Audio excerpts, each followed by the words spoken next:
Hey, what's up, guys? This is John XS1100 here. We're here to check out this used to the XJs. This is an XS1100 from 1980. It's a special version. It's been modified a little bit for sure. This is not a stock one. Internally probably is, but I mean there's just parts from a few different bikes on here. As far as I know, as far as I can tell anyways, I have all of the stock parts, including seat pan and seat foam. I need a new cover for the foam. It's completely ruined, but I have everything to make it stock if I so chose.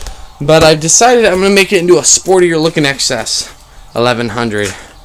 I'm going to take a lot of the parts from this guy over here, including the front fender. I'm going to chop the front fender down a little bit. I've got the rear fender and the rear seat. I want to throw that on there over the stock seat pan. I don't know how I'm going to attach that yet, but I'll figure that little bit out.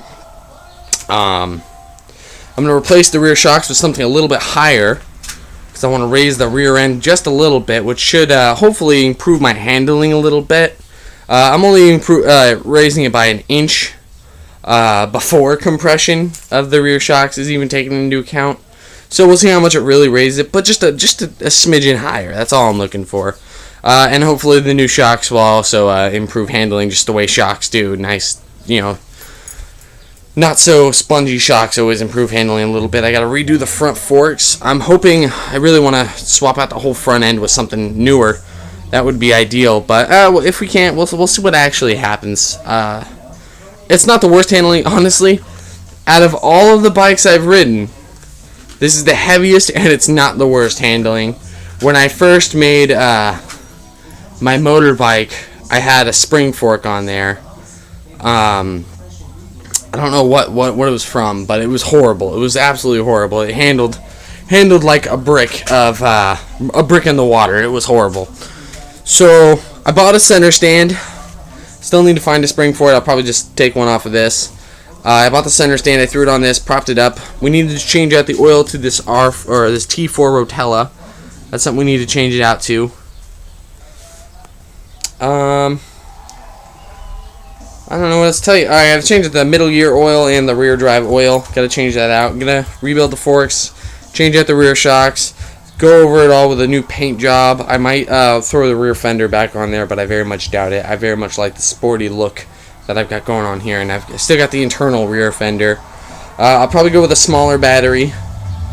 I cleaned out the carburetors, put some genuine Canon filters on there, and it was already jetted for filters. It's probably plus or minus a little off, but it's close enough to where I feel comfortable.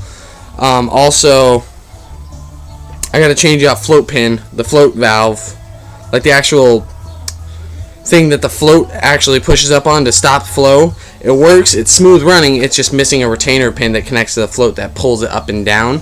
It still freely moves, so it's still going up and down as it should, but if it gets even the slightest bit gummy, it'll either completely close off fuel, or it may even get stuck open and flood. So it's got to be replaced in carb number 1. The rest are all totally fine.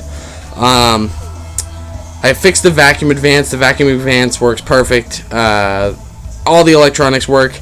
I need a couple relays and a self-canceling unit, but besides that, everything works, and I'm going to show you that right now. So I got the original key right here. Let's go ahead and just power that bad bitch on. So you got the oil light, which turns off the second you turn the bike on, as it should. You got your neutral light, because I'm in neutral. The back lights work perfectly. Your high beam, which, take my word for it, it's on and bright.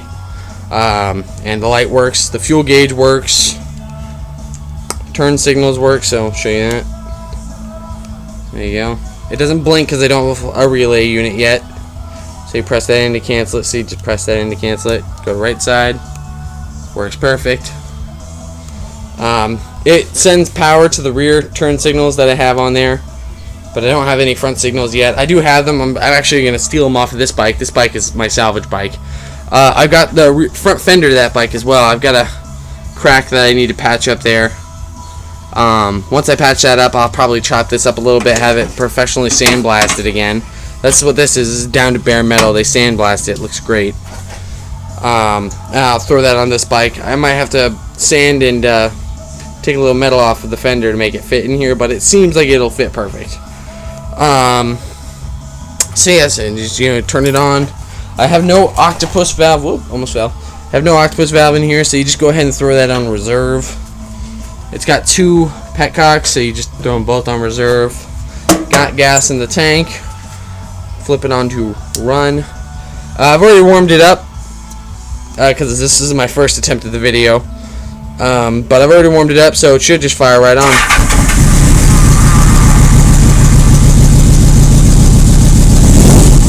There we go. Let's go ahead and take a listen. Absolutely no smoke.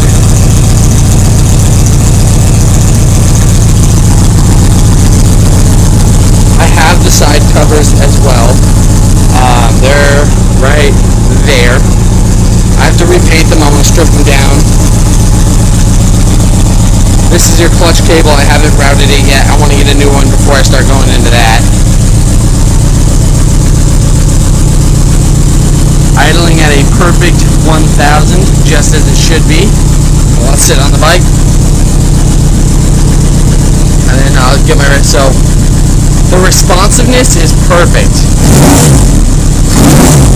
It goes straight up, and then it immediately falls back down, just the way it should.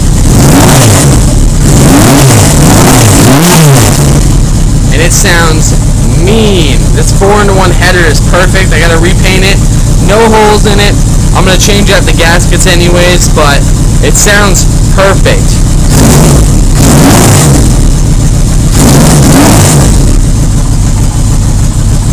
Listen to that. Idles absolutely perfect.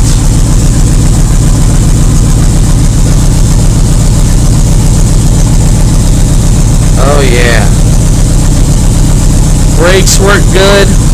Little spongy. I'm gonna drain the fluid. It's clear fluid, but I think it's the fact that it's got the old rubber lines. I'll have to change those out. I got 2 horns on there. Work good. Mirrors work good. Oh, it's perfect. Just one last time. I hate to rev it so much, but it sounds so good. Whoop, backfire.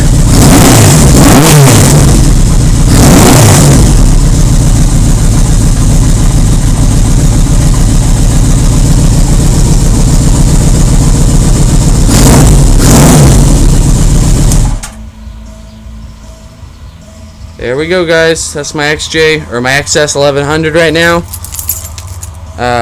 Once I check the valves, I should be running as perfect as I can possibly imagine. We'll just have to see what happens as I check those valves and change out that oil. And then it should be, functionality-wise, it should be perfect. Minus the rear tire, I gotta change that too. Functionality-wise, change out the oils, change out the valves, make sure they're all on spec. And functionality-wise, it should be all there. No issues that I can tell from taking it apart so far. But obviously, we'll go through it all anyways, because I plan on tearing everything down and repainting it all, making it look nice and new. Anyways, that's the XJ for now, or the XS1100, sorry. That should be it for now, so see you guys next time.